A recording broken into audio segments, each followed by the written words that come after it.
bringing the light of the divine to past life regression therapy. And without further ado, Greg McHugh.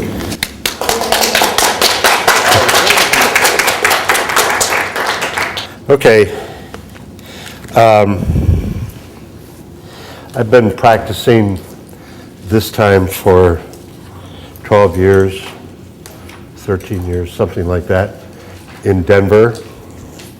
I have a mixed background, like a lot of us, and probation officer, Gestalt therapy student, you know, drugs, lots of good drugs years ago, and psychedelic kind, of course, and meditation and training with people that were real characters at the time and outrageous, who demonstrated a kind of like let it be, let yourself be in the event with the patient, client, and yourself, and allow things to happen. These were my Gestalt mentors, although one of them was very controlling. The others were not. And then I had lots of experiences where I was seeking to connect inside. Lived in the woods in the Sierras for 3 years with a dog, a few cats. And the spiritual community I was in for 9 years, which changed my life forever. And I get a little mushy here and there, it's because it brings up feelings that I have about it all. And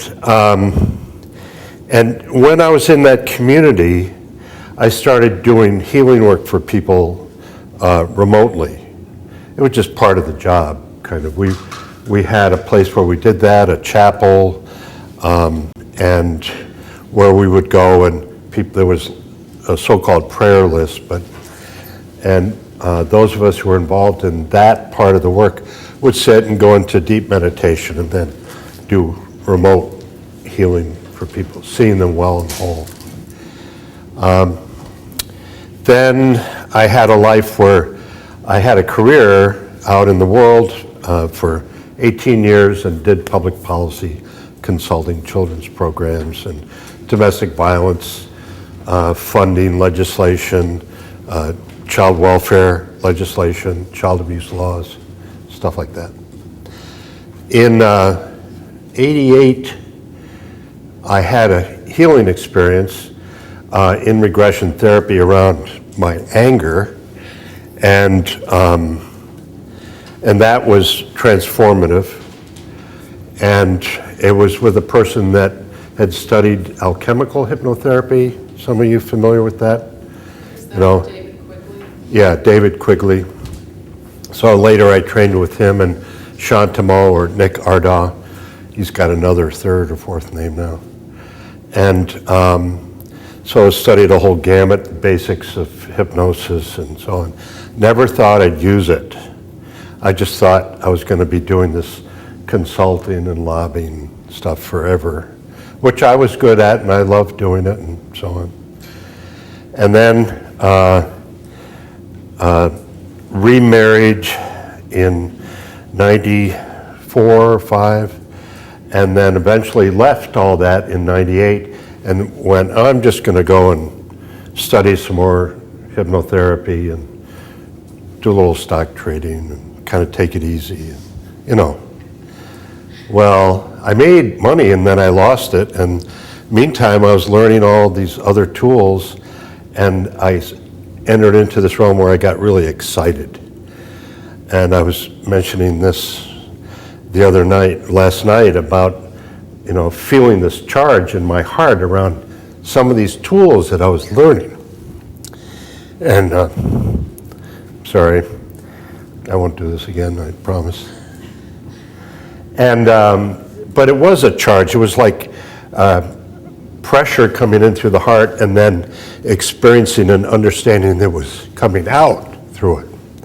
So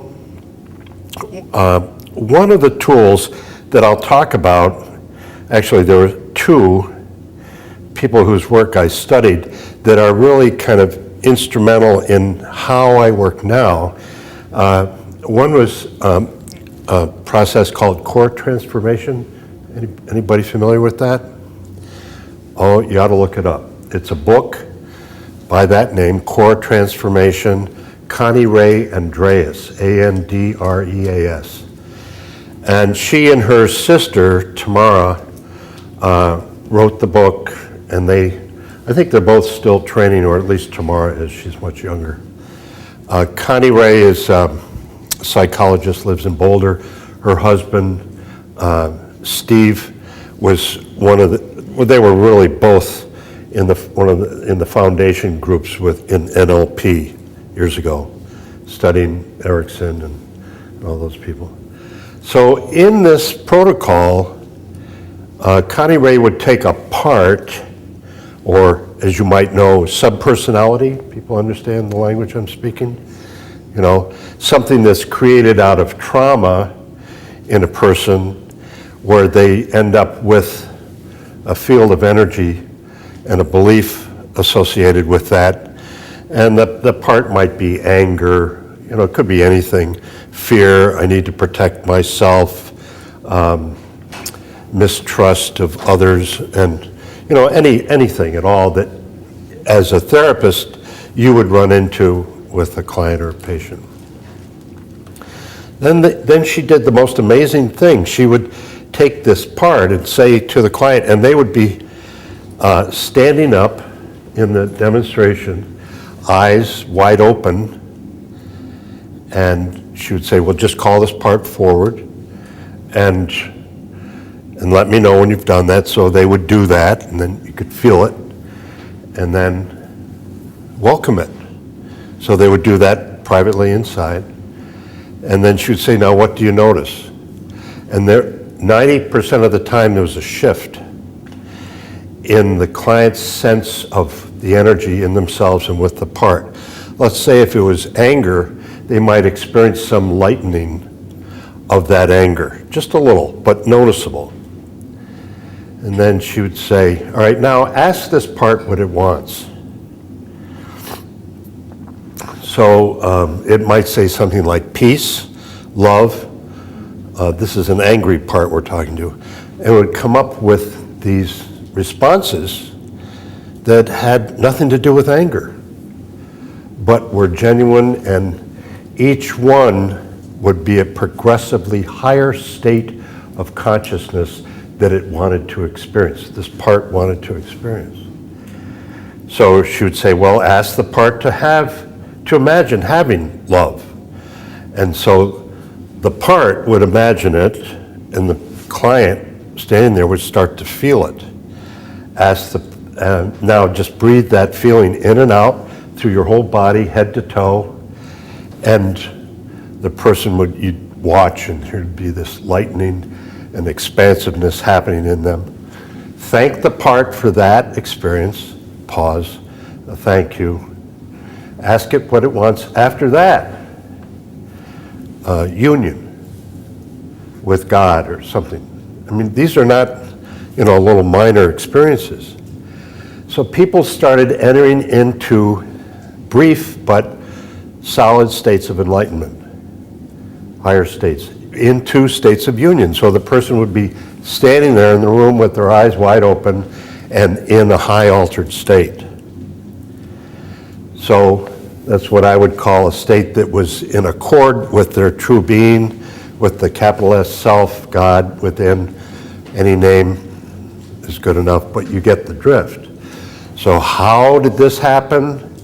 Well, we could go into explanations, but they're not as important as what comes next. So then she said, now ask the part. This is an abbreviated form of her protocol. Ask the part to show you the first experience of itself, anger. So the part is 3 years old, child, this life, inner child, angry, pissed off. I'm making this up, say, watching his sister being beaten up by his father.